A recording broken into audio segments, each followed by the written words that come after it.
আসসালামু আলাইকুম, আমি মেয়ারাজ চলে এসেছি আপনাদের সাথে শাকিব খানের নতুন সিনেমা তুফান নিয়ে কথা বলার জন্য। পূর্বের কথা মতো এই কথাটা বললো প্রথমেই শাকিব খান। আমার মনে হয় পূর্বের কোনো গল্প থেকে এই ছবিটি নির্মাণ করতেছে রায়হান রাফি। এখন থেকে পুরো দেশকে তুফানের হাতে তুলিয়া দেব। এটি কোনো গ্যাংস্টারের জীবন কাহিনী নিয়ে তৈরি করতেছে এবং কি এই ছবিতে রয়েছে আমাদের বাংলাদেশের নাবিলা। হয়তো আপনারা অনেকে চিনবেন না তাকে। বেসালা পয়েন্টে যে নাটক করে কাবিলা, তারা যে বাসায় থাকে, যে বাসার বাড়িওয়ালার মেয়ে, তার নাম হলো নাবিলা।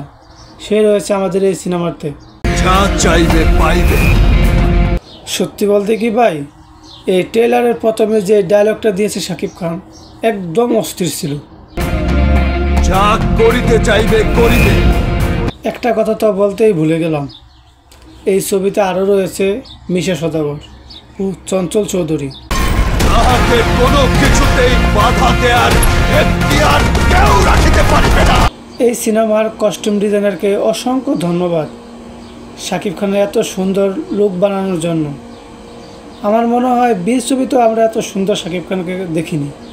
এই প্রথমবারের মতো এত সুন্দর লুক নিয়ে শাকিব খান বাংলাদেশে হাজির হয়েছে। এই সিনেমাটিতে যুক্ত রয়েছে ভারতের SBF টিভিও। এর সাথে আরও অন্য দুটি টিভি যুক্ত রয়েছে, বাংলাদেশের একটি। আর এর ব্যত্যয় ঘটিলে আপনারা যাই আর বলুন না কেন, সিনেমাগুলো অ্যাকশনগুলো কিন্তু অস্থির ছিল, লুকগুলো কিন্তু অস্থির আমার কাছে মনে হয়।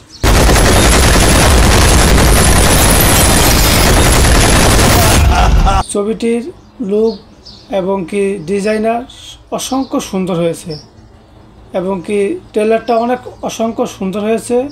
আপনাদের যার কাছে যেমন লাগছে দয়া করে কমেন্ট করে জানিয়ে দিয়ে যাবেন।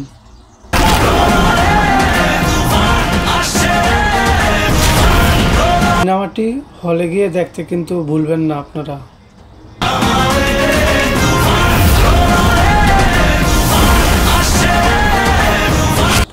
এই সিনেমার সুপারহিট গান মুক্তি পেতে পারে কয়েক দিনের ভিতরে, এই জন্য সবাই চোখ রাখুন ইউটিউবে। তুফান, খুব ভয় পাইছি রে। আমার মনে হলো চঞ্চল ভাইয়া এই সিনেমাতে ভিলেনের পাঠ করেছে এবং কি তার মুখে হাসি রেখে যে ডায়লগটা দিয়েছে, ডায়লগটা কিন্তু অস্থির হয়েছে এবং কি তাকে ভিলেন হিসাবে কিন্তু 100-তে 100 দেওয়া যায়।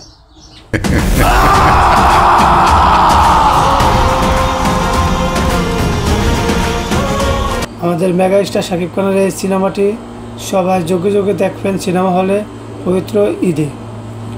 এবং কি কার কাছে কেমন লাগলো তাও আমার কমেন্ট বক্সে কমেন্ট করে জানিয়ে দেবেন।